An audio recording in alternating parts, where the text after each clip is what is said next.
Tunnel 13 botched train robbery was committed by twins Ray and Roy d'Outremont and their younger brother Hugh in Oregon.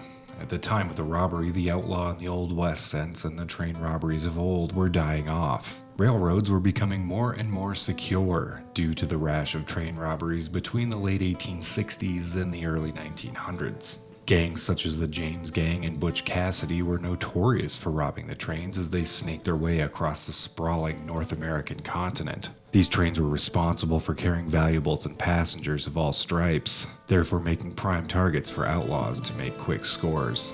The d'Outremont brothers were Ray and Roy, who were twins, and their younger brother Hugh. The three brothers found themselves in the Pacific Northwest in the early 1920s. Ray d'Outremont was involved in labor unions and the emerging labor union movement, and was even imprisoned for a year in 1919 for his actions. Hugh would join the brothers in Washington in 1923. They began to work for a logging company outside of Silverton, Oregon. It did not take long for them to come to the conclusion that they could rob the Southern Pacific Railroad. The Southern Pacific was founded in 1865 and spanned the western United States. By the time the d'Outremont brothers made their decision to rob the Southern Pacific, the system had spanned most of the western U.S. from Oregon to Colorado to Illinois, with many states in between. The brothers saw this as a massive opportunity.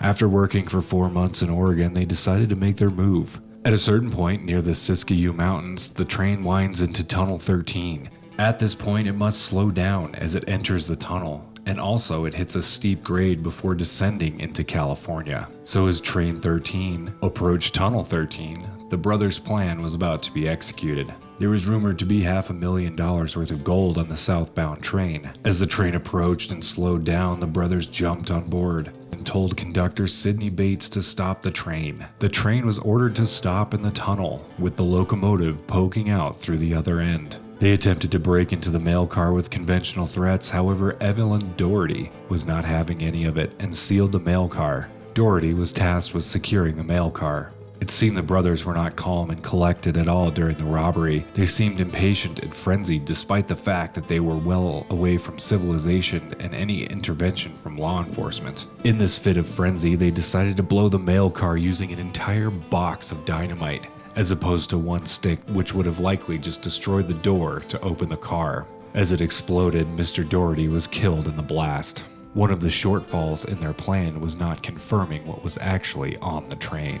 There was no gold, valuables, or cash, but only mail, which turned the wreckage of the mail car into a raging conflagration. The engineer, hearing the massive explosion, thought the boiler had exploded and walked back into the tunnel and was shot by the outlaws. A second engineer who had survived the attack would end up calling for help from a maintenance phone nearby. The commotion was now bringing much attention, and the frenzied d'Outremont brothers killed engineer Sidney Bates. Fireman Marvin Sang took off into the Oregon wilderness. The wreckage of the train was discovered, as were victims shortly after. A massive manhunt was underway. Fire planes were dispatched to do aerial searches by the U.S. Army and the Forest Service. Posses were formed and the National Guard troops patrolled the forest. However, the trail went cold. Had E.O. Heinrich not been one of the investigators, it is unlikely this case would never have been solved. E.O. Heinrich was a leading voice in the growing field of forensic criminology. Some have referred to him as the American Sherlock Holmes. In his career, he is believed to solve thousands of cases from his private crime lab. His detective work would bring light to the potential suspects of this botched robbery. By examining small minute details such as the presence of Douglas fir pine dust on a pair of overalls that had been left at the scene, Heinrich determined that they were connected to the logging area where the d'Outremont brothers were working previous to the robbery. Additionally, a worn note was found in the pocket of the garment. Using an iodine chemical mixture, he was able to pull a name off the note, a receipt with the name Roy d'Outremont. Also, they were able to estimate the size of the wearer by the overalls. They also collected fingernail clippings from the pocket as well. After tracking down family members, their father was interviewed and confirmed all three had been lumberjacks in the same area in Oregon at the same time. The brothers, in the meantime, had already prepared a hideout in the mountains. For 2 weeks, they waited until they split up and went their separate ways. It was not until 4 years later that they would finally be arrested. After millions of wanted posters were distributed and several rewards that were put up in place to attempt to catch the brothers, it would be the youngest brother, Hugh, that would be the first to be caught. Under the assumed alias of James Price, he had enlisted the U.S. Army and was located in the Philippines. He was recognized from a wanted poster while stationed on Alcatraz by a former acquaintance. Hugh did not or would not give away the location of his brothers. There is a distinct possibility that he did not know where they were because they had all split up. However, it would not take long before the D'Outremont twins were arrested. It was discovered that they had been living in Ohio.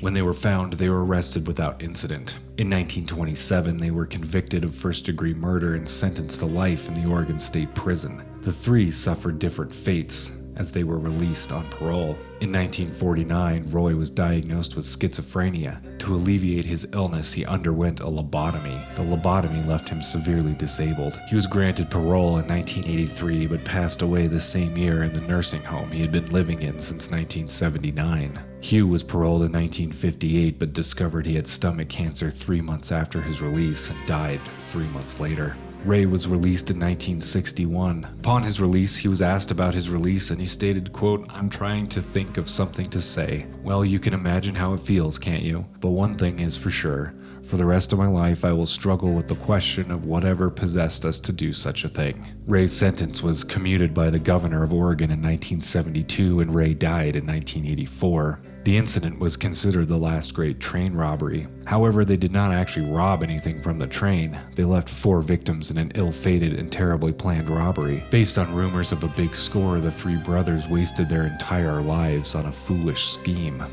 Bringing the killers to justice was also a masterclass in detective work. E.O. Heinrich's methods and attention to detail were instrumental in finding the D'Outremont brothers. In the pantheon of train robberies, this goes down as one of the most tragic and one of the biggest botches in outlaw history. Thank you for watching this episode from Everything Has History. If you like this video, please like, share, and subscribe.